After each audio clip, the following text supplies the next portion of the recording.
بسم اللہ الرحمن الرحیم نحمده ونصلی ونسلم علی رسولہ الکریم اما بعد۔ میرے عزیزو، جیسا کہ آپ جانتے ہیں یہ مضمون چل رہا ہے ہمارا خوف علی امتی۔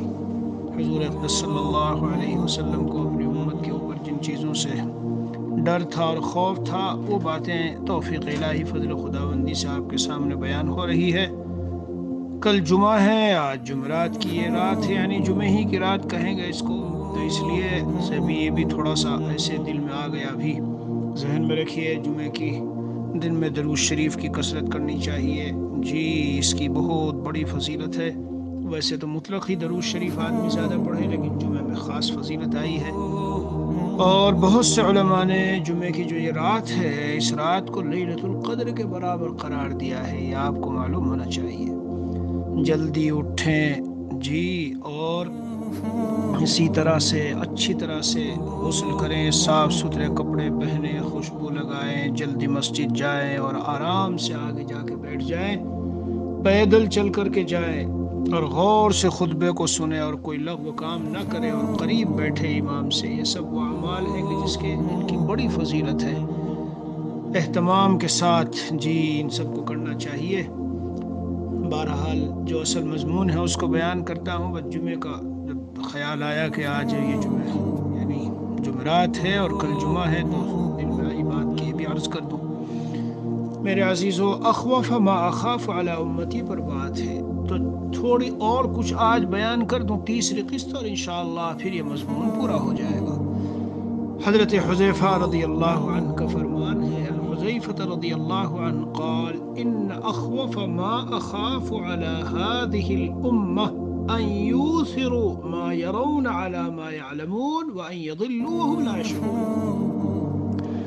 حضرات صحابہ کرام سے جو چیزیں منقول ہیں ان کی بھی وہی حیثیت ہے، جی ہاں، روایات ہونے کے اعتبار سے یعنی صحت میں، درستگی میں وہی مقام اور وہی درجہ ہے، اس لیے ان کو بھی بڑے اہتمام سے سننا چاہیے۔ حضرت حذیفہ رضی اللہ عنہ فرماتے ہیں جن چیزوں کے بارے میں امت میں بہت زیادہ خوف رکھتا ہوں اس میں سے یہ ہے کہ انسان کو اپنی آنکھوں سے جو نظر آئے اسے اپنے علم پر ترجیح دے۔ آنکھوں سے بہت سی چیزیں، آج کا سارا جو ہمارا وہ ہے مجاہدہ ہے وہ یہی ہے کہ آنکھوں سے تو مثلا نظر آتا ہے کہ بھئی سود لو تو مال بڑھتا ہے، اور علم ہمارا کہتا ہے کہ سود لو تو مال گھٹے گا، صدقہ دو تو بڑھے گا، اور نظریں کہتی ہے کہ سود اگر لوگے تو مال بڑھے گا اور صدقہ دو گے تو مال گھٹے گا۔ علم کہتا ہے کہ دیندار عورت سے نکاح کرو، جی تقوی والی پرہیزگار علم دین رکھنے والی عورت سے نکاح کرو، یہ زیادہ خیر کی چیز ہے۔ ظاہری جو نظروں سے نظر آتا ہے وہ یہ ہے کہ مالدار سے کرو اور خوبصورت سے کرو اور دولت مند سے کرو اور شہرت یافتہ سے اور بڑے خاندان والی سے کرو۔ تو جو کچھ نظر آتا ہے میرے عزیزو، جتنا قرب قیامت ہوگا، قرب قیامت میں یہ جو دجالی فتنہ ہوگا اس کا سارا مدار ہی اسی کے اوپر ہوگا۔ تدلیس و تلبیس، بظاہر نظر کچھ آئے گا لیکن اندر اللہ کے وعدوں کے مطابق نظام کچھ اور ہوگا، تو آدمی اگر اندر سے پختہ نہ ہو تو اس کے وعدوں پر چل جائے گا۔ یہ بہت بڑا فتنہ ہے، اس لیے جو کچھ وحی کا علم ہے اس پر جمنا چاہیے، چاہے آنکھیں کچھ بھی دیکھ رہی ہو۔ اور اسی طرح وَإِن يَضِلُّوا وَهُمْ لَا يَشْعُرُونَ، گمراہ ہو جائے آدمی اس طرح کے احساس بھی نہ ہو۔ جب علم نہیں ہوگا دین کا صحیح، نہ بچوں کو، نہ گھر والوں کو، نہ خود اپنی زندگی میں، نہ علماء کے پاس بیٹھنا، نہ ان کی صحبت، تو میرے عزیزوں پھر گمراہی اس طرح آ جائے گی۔ اسکولوں کالجوں میں کتنے جوان آج مسلمان ہیں جو دین ہے ہی نہیں ان کی زندگی میں، ایمان ہی نہیں، ایسے عقائد، ایسے نظریات، ایسے خیالات اور ایسے شکوک و شبہات نصوص کے بارے میں، اور قرآن سے جو چیزیں ثابت ہوئی، ایسی احادیث شریفہ سے ثابت ہوئی، وہاں وہ ٹیچر پڑھانے والے غیر مسلم، اور اگر مسلمان بھی ہے تو مغربیت زدہ، جن کے دین ایمان کا کوئی ٹھکانہ نہیں، ایسے سے مسلمہ عقائد کے بارے میں ایسی ایسی باتیں بول دیتے ہیں، اس میں تشکیک و شکوک و شبہات پیدا کر دیتے ہیں کہ انسان گمراہ ہو جاتا ہے، اسے پتہ بھی نہیں چلتا۔ میں نے ایک دن بیان میں اسی کو سمجھاتے ہوئے ایک مرتبہ، بہت سے ملک کے لوگ تھے وہاں، طلبہ علماء وغیرہ. تو جب بات میں نے کی تو ان میں سے بعضوں نے مجھے کہا، میں نے ان کو یہ کہا کہ اگر دینی عقائد کے بارے میں جو عقائد کی محکم مستحکم چیزیں ہیں، اگر ان کے بارے میں صرف اتنا بھی ہم سوچ لیں کہ شاید 1% ہو سکتا ہے کہ یہ غلط ہو، 0.5% غلط ہو، اس کے خلاف شاید صحیح ہو، جو دنیا کہہ رہی ہے، یورپ کہہ رہا ہے، عیسائی کہہ رہے ہیں، یہودی کہہ رہے ہیں، فلاں کہہ رہے ہیں، شاید 0.5% وہ ٹھیک ہو اور یہ بات ہماری غلط ہو، شاید یہ پرسنٹیج اور پاسبلٹی نکالنے اور احتمال نکالنے ہی کے ساتھ ساتھ یہ آدمی دائرے ایمان سے نکل جاتا ہے، چاہے پھر تحقیق کر کے پتہ چلے کہ نہیں اسلام میں جو بات ہے وہی درست ہے. جب تک کے لیے دائرے ایمان سے نکلا تجدید ایمان کرنی پڑے گی. اور پیارو ذہن میں رکھ لینا، جن باتوں سے، عقائد سے، نظریات و خیالات سے اور جن جملوں سے کافر بنے آدمی یا کفر لازم آئے تو ایٹومیٹکلی نکاح سے، ایمان سے نکلتے ہی نکاح سے بھی اس کی عورت نکاح سے نکل جاتی ہے. اب جتنا عورت سے ملے گا وہ سب زنا ہوگا، اور بچے جتنے ہوں گے سب زنا کی اولاد ہوں گے. تو یہ فتنوں میں سے فتنہ ہے کہ پتہ نہ چلے، احساس بھی نہ ہو اور آدمی گمراہ ہو جائے. اسی لیے میں تھوڑی دیر پہلے اپنے بچوں کو سمجھاتے ہوئے کہتا تھا بھائی تحقیقی علم ہونا چاہیے، ورنہ کچھ پتہ بھی نہیں چلے گا. اس طرح سے نیٹ اور گوگل اور فلاں ایسا گمراہ کریں گے کہ احساس بھی نہیں ہوگا کہ میں گمراہ ہو چکا ہوں. آج گمراہی کے لیے بہت زیادہ آلات اور اسباب اور وسائل ہیں، اور آدمی کو پتہ بھی نہیں چلتا، اس طرح گمراہ ہو جاتا ہے. وہ سوچتا ہے میں دین پر ہوں، دین پر نہیں ہوتا. اس لیے حضرت حذیفہ رضی اللہ عنہ کا فرمان بڑے حقائق پر مبنی ہے میرے عزیزوں، بڑے حقائق پر مبنی ہے. جی ہاں، ایک تو حضرت حذیفہ رضی اللہ عنہ نے فرمایا کہ جو دیکھو اس پر نہ بھروسہ کرو، اعتماد اور بھروسہ کرو اور ترجیح دو. کس چیز کو ترجیح دو؟ جو تمہارا علم ہے، جو تمہیں قرآن سے ملا وحی کا علم. اور دوسرے اپنے عقائد اور ان چیزوں میں اتنے پکے رہو، گویا بزرگوں کی صحبت اور اہل مدارس علماء جو دین میں مضبوط ہے ان سے ایسے جڑے رہو کہ کوئی گمراہ کرنے والا گمراہ نہ کر سکے.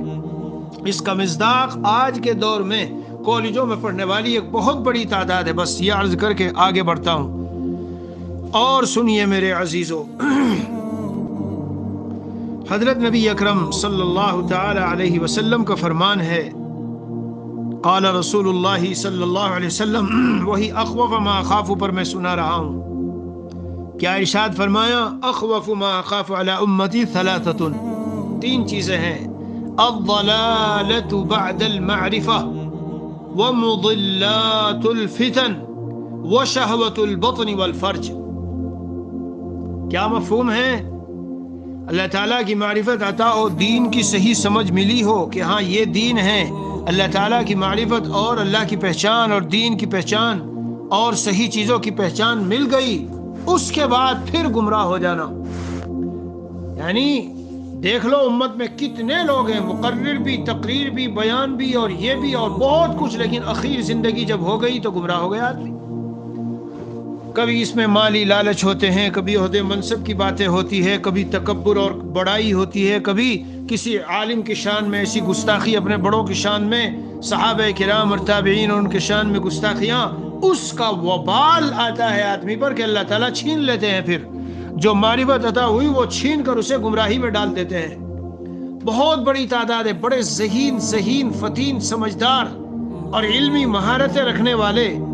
جی ہاں، پہلے ٹھیک چلے، اس کے بعد سب. اس لیے نبی اکرم صلی اللہ تعالی علیہ وسلم نے ایک مرتبہ ایک لکیر کھینچی تھی، سیدھی جو لکیر جا رہی تھی اس کو تو تشبیہ دی تھی اہل حق مان علیہ واصحابی، اور پھر دائیں بائیں اس سے ٹکڑے، جی فرقے گمراہ نکلتے جائیں گے. بہرحال خلاصہ یہ ہے کہ یہ حضور اکرم صلی اللہ علیہ وسلم نے اس سے اندیشہ ظاہر کیا. لہذا ہم تمام کو جنہیں اللہ تعالیٰ نے دین کی پہچان دی اور اپنی معرفت عطا فرمائی، اللہ سے ڈرتے بھی رہنا چاہیے، اور ڈر کر زندگی کے آخری سانس تک، جب تک سانس یہاں سے ہم ایمان لے کر ایمان چو سلامت بروی مجدد الفسانی رحمۃ اللہ علیہ کا غالباً ہے یہ کہ جب ایمان سلامتی کے ساتھ قبر میں لے جاؤں، شعر یاد نہیں آ رہا ہے، بہرحال تو اس دن میں خوشی مناؤں گا. آج کیا خوشی منانا کہ کیسے بیان، کیسی تصنیف، کیسی تالیف۔ اس لیے جب تک ایمان سلامتی کے ساتھ دنیا سے نہ جائے تو گمراہی کا خطرہ لگا ہوا ہے۔ اسی طرح نبی علیہ الصلوۃ والسلام نے فرمایا مضلات الفتن، فتنے ایک تو ہلکے پھلکے ہوتے ہیں، لیکن ایک ایسے فتنے ہوتے ہیں کہ جو انسان کو گمراہ کر کے چھوڑتے ہیں، جیسے آج کے دور میں پھیلے ہوئے ہیں۔ سچ عرض کرتا ہوں، اور میں کیا عرض کرتا ہوں، حضرت تھانوی قدس سرہ نے لکھا، جہاں حضرت نے لکھا ہے اہل اللہ کی صحبت کو فرض عین کہتا ہوں، تو اس کی دلیل میں لکھا ہے کہ آج کے زمانے میں ایمان کی حفاظت اہل اللہ جو صحیح متبع سنت و شریعت علماء ہیں، ان علماء کی صحبت پر اور ان کے ساتھ تعلق رکھنے پر، جی ان کی مجالس میں آنا، تعلق رکھنا، اس پر موقوف ہے ایمان کی حفاظت۔ تو حضرت نے فرمایا ایمان کی حفاظت فرض ہے، لہذا جس چیز پر ایمان کی حفاظت موقوف ہو تو میں اس کو بھی فرض کہتا ہوں۔ بہرحال ایسے فتنے ہیں، کیا دین کے نام پر فتنے، ایمان کے نام پر فتنے، اسلام کے نام پر فتنے۔ کوئی کہے گا یہ مولوی لوگ تو تنگ کرتے ہیں زیادہ دین کو، کوئی کچھ کہے گا، کوئی کہے گا بخاری میں یوں آیا اور مسلم میں یوں آیا، ان کے فتوے یوں ہیں اور ان کے فتوے یوں ہیں۔ ارے اللہ کے بندے، وہ علماء جو 30 40 50 سال رات دن اور آنکھ گردانی کرتے رہتے ہیں اور ان کا کام ہی یہی ہے، یہی سب پڑھنا پڑھانا، تو ایک آدمی جائے اور ہارٹ اسپیشلسٹ ڈاکٹر کو جو 20 سال سے سرجن ہے اور دل کی سرجری کرتا ہے اور سب کچھ کرتا ہے، اسے جا کے 2-4 حروف کہیں دیکھ کر مشورہ دینے لگے۔ بہرحال خلاصہ یہ ہے مضلات الفتن۔ اس لیے اگر فتنوں سے بچنا ہو اور گمراہیوں سے بچنا ہو، جو ہدایت والے لوگ ہیں ان کے دامن کو مضبوطی سے پکڑ لینا چاہیے اور زندگی کے ہر موڑ پر ان کے مشورے سے چلنا چاہیے، تو انشاءاللہ خود بخود حفاظت رہے گی۔ ہر قسم کے فتنوں سے، عملی، اعتقادی، جیسے بھی فتنے ہیں، سب سے حفاظت رہے گی۔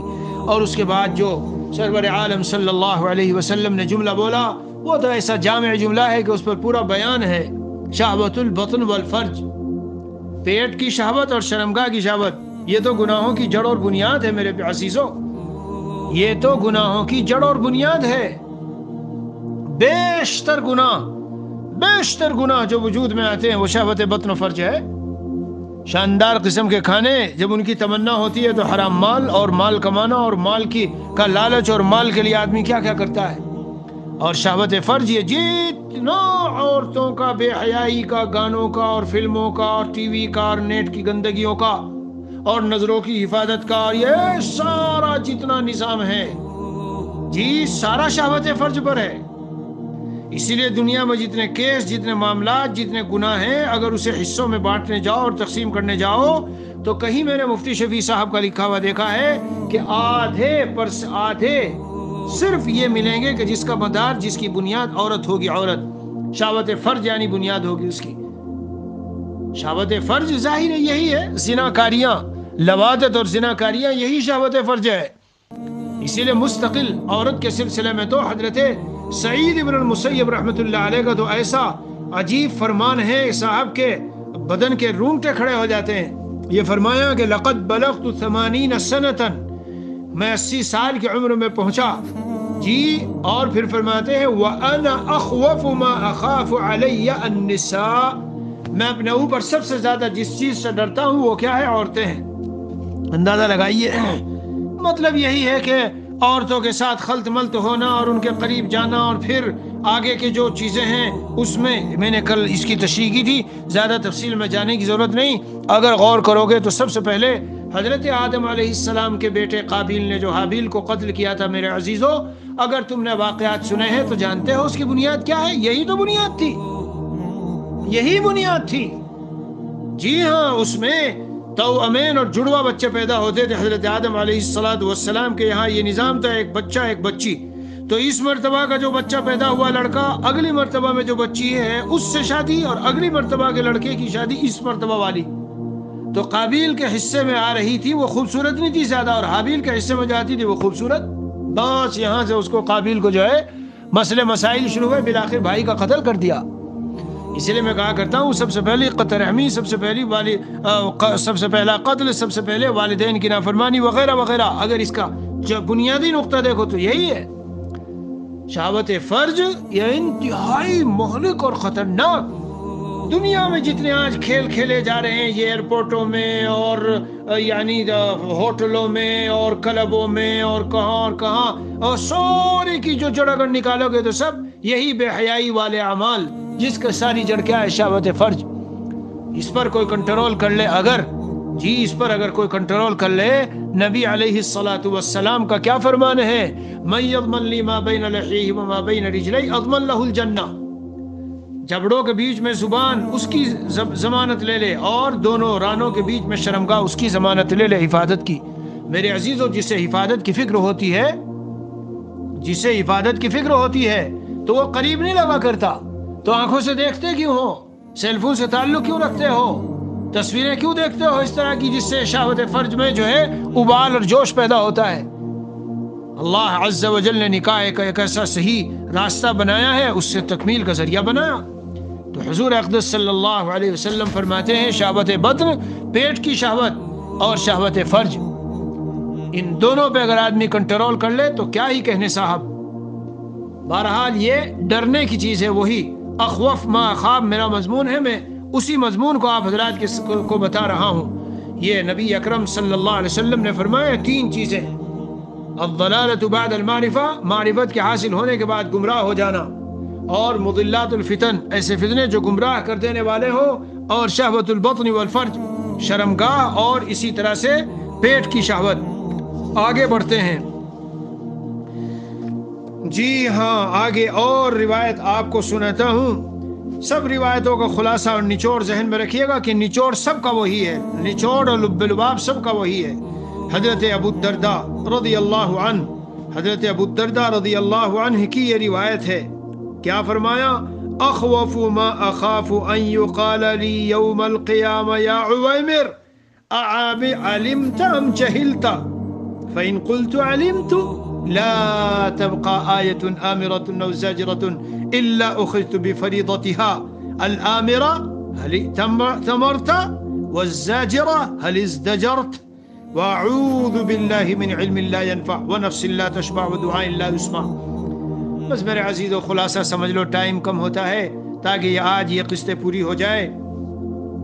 حضرت ابو الدرداء رضی اللہ عنہ فرماتے ہیں، میں اس بات سے بڑا اندیشہ رکھتا ہوں کہ قیامت کے دن مجھے یوں کہا جائے، یہ بتا تجھے علم ہوا تھا مسائل کا، دین کا، شریعت کا؟ جی، دین کی باتوں کو، شریعت کی باتوں کو تو نے جانا تھا یا نہیں جانا تھا؟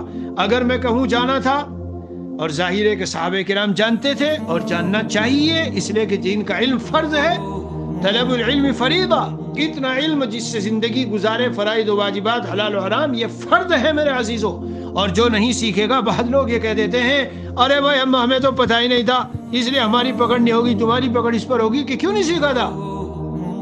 سعودی میں جاؤ اور وہاں کی حکومت کے قوانین کو نہ جانو، اور اگلے دن ٹیکسی چلانے کے لیے، گاڑی چلانے کے لیے نکلو اور لیفٹ پر گاڑی چلاؤ، وہاں رائٹ پہ چلتی ہے، جا کے ٹکر مارو، پولیس پکڑے تو کہے سر ہمیں قانون کا پتہ نہیں تھا، اس لیے معذور ہے۔ Excuse me, I don't know the law of driving in this country. Double جرم، ڈبل فائن ملے گا اور جرم ہوگا ڈبل۔ ابھی تمہیں جیل تھی مثلا 1 مہینے کی، اب 2 مہینے کی ہوگی، 4-6 کی ہوگی۔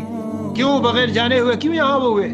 اے میرے پیارے بھائیو، تم سب کی خدمت میں درخواست کرتا ہوں، بہت ہی عاجزانہ ریکویسٹ کرتا ہوں، ہم اپنے لیے اور اپنی اولادوں کے لیے دنیا کے بہت بڑے عہدے منصب تو چاہتے ہیں کہ کسی طرح ملے، اس لیے دنیاوی ڈگریاں بھی دلوائیں گے کہ اچھی جاب ملے، لیکن میرے پیارو، جس اللہ کی زمین پر ہمیں رہنا ہے اور رہ رہے ہیں، اور جو ہمیں دے گا، کھائیں گے، پیئیں گے، اور پھر جس کے بعد لوٹ کے جائیں گے، صرف یہ نہیں رہ لیے تو رہتے ہوئے جس کی حکومت میں رہ رہے ہو، اس کے قوانین کا جاننا نہیں ہے، نہ اولاد کو پتا، نہ ہم کو پتا، جینے کا تو زندگی کیا ہے یہ۔ میں تو کبھی کبھی سوچتا ہوں، بہت سے بیچارے تو جو سلوک کی لائن میں اصلاح کی طاقت تعلق بھی رکھتے ہیں، بعضوں کو میں کہہ دیتا ہوں کبھی کبھی، ہاں بھائی قرآن سناؤ، بھیجو، قرآن پڑھ کے بھیجو۔ اب جب وہ بھیجتے ہیں تو میں تنبیہ کرتا ہوں ان کو کہ اللہ کے بندے، اتنے سالوں سے تم ہمارے ساتھ ہو، اتنے سالوں سے تبلیغ میں چلے لگاتے تھے، اور تمہارا قرآن تک صحیح نہیں۔ یاد رکھنا کہ لحن جلی حرام ہے، قرآن میں حروف بدل بدل کے پڑھنا۔ کتنا پڑھتے ہیں؟ ایک تو بوڑھے لوگ ہیں جو قادر ہی نہیں، عمر گزر گئی ان کی، چھوڑو ان کی بات، لیکن تم قدرت رکھتے ہو، سیکھ سکتے ہو، کیا سیکھا؟ بہرحال بات سے بات نکل گئی، حضرت ابو الدرداء رضی اللہ عنہ کا جو مین پوائنٹ ہے جو بتانے کا وہ یہ ہے، جب مجھ سے قیامت میں یہ پوچھا جائے مجھے بڑا ڈر لگتا ہے، میں کہوں کہ ہاں میں جانتا تھا، تو جاننے میں دو ہی قسمیں ہوں گی، وہ احکام تھے جن پر عمل کرنا چاہیے تھا تو سوال ہوگا کیوں نہیں کیا یا نہیں کیا، اور وہ احکام تھے جن سے بچنا چاہیے تھا تو سوال ہوگا بچے کہ نہیں بچے۔ جی ہاں، یہ ابھی سے ہمیں تیاری کرنی چاہیے۔ حدیث شریف میں آیا 5 چیزوں کا سوال، ان کا جواب جب تک نہیں دیں گے جنت کی طرف قدم نہیں بڑھیں گے۔ جوانی، زندگی کہاں گزاری، زندگی کہاں گزاری، سن لیجئے گا غور سے۔ آج تو ہم کھیل تماشا سمجھتے ہیں، مزے میں اپنا گزارتے ہیں اپنے، بہرحال اس پہ کیا تقریر کروں۔ زندگی کہاں گزاری، نمبر 2 جوانی کہاں گزاری، جوانی، اور نمبر 3 جو علم حاصل ہوا تھا، ہاں مال کہاں سے کمایا اور کہاں خرچ کیا، کہاں سے کمایا کہاں خرچ کیا، اور علم جو ہوا تھا کتنا عمل کیا۔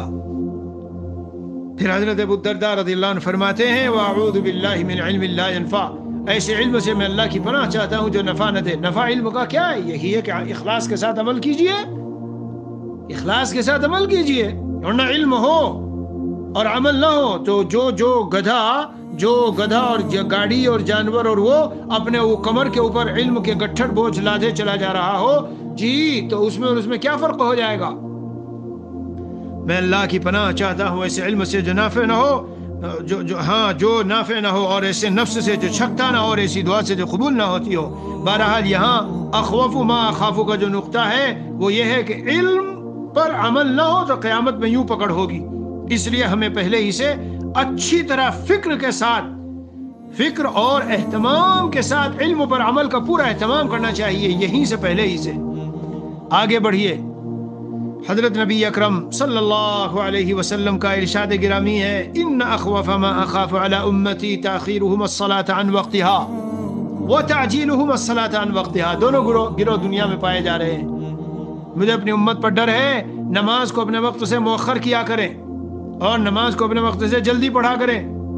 ہمیں کتنے ملتے رہتے ہیں کہ نماز کو جب ہم سفر وغیرہ میں جاتے ہیں، ارے بھائی یہ جو سفر میں ہم جا رہے ہیں تو اس میں یوں تو کر سکتے ہو کہ ظہر کو ذرا مؤخر کر دی اور عصر کا وقت بھی آ گیا تو ظہر کو وقت کے اخیر میں پڑھ لی، اور ادھر عصر کا وقت آتے ہی 2-5 منٹ کے اندر پھر عصر پڑھ لی، تو دونوں کو اکٹھا پڑھ لیا۔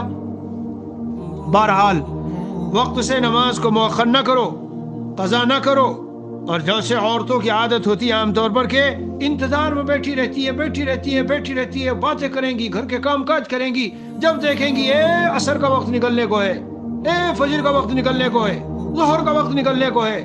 کیا عادت ہے یہ؟ کیا طریقہ ہے یہ؟ دینداری اور تقوی اور نیکی بظاہر، اور نیکی کا گمان اور دینداری کا گمان، اور یہ نمازوں کے ساتھ یہ معاملہ۔ ادھر اذان ہو تو آدمی کو متوجہ ہو جانا چاہیے نماز کے لیے۔ بہرحال قضا کر دینا نماز کا، میرا یہاں تو بنیادی طور پر منشا یہ ہے کہ نمازوں کو قضا کر دینا، اپنے وقت سے بعد میں پڑھ رہے ہیں یا وقت سے پہلے ہی پڑھ لینا۔ آپ صلی اللہ علیہ وسلم نے فرمایا مجھے اس کا بھی ڈر ہے، اور یہ ڈر متحقق ہے، بہت سے لوگ ایسا کرتے ہیں، لیکن ظاہر ہے کہ جو بعد میں پڑھیں گے ان کی تو نماز قضا ہوئی، یہ بہت بڑا جرم ہے، اور جو وقت آنے سے پہلے پڑھ لیں گے تو ان کی تو ادا ہی نہیں ہوئی، ان کی نماز تو ادا ہی نہیں۔ جو وقت کے آنے سے پہلے پڑھ رہے ہیں، جی ابھی وقت ہی نہیں آیا اور نماز پڑھ لی تو کہاں سے ادا ہو جائے گی، اس لیے ادا ہی نہیں ہوئی، اور دوسروں کی ادا ہوئی مگر کمی کے ساتھ، وقت نکل گیا، جی ہاں کیا، بہرحال وقت کی قلت ہے۔ آگے بڑھتے ہیں ہم اسی طرح سے میرے عزیزو، اخوف ما اخاف، جی اخوف ما اخاف میں ایک اور روایت سناتا ہوں اور اسی پر بس کروں گا۔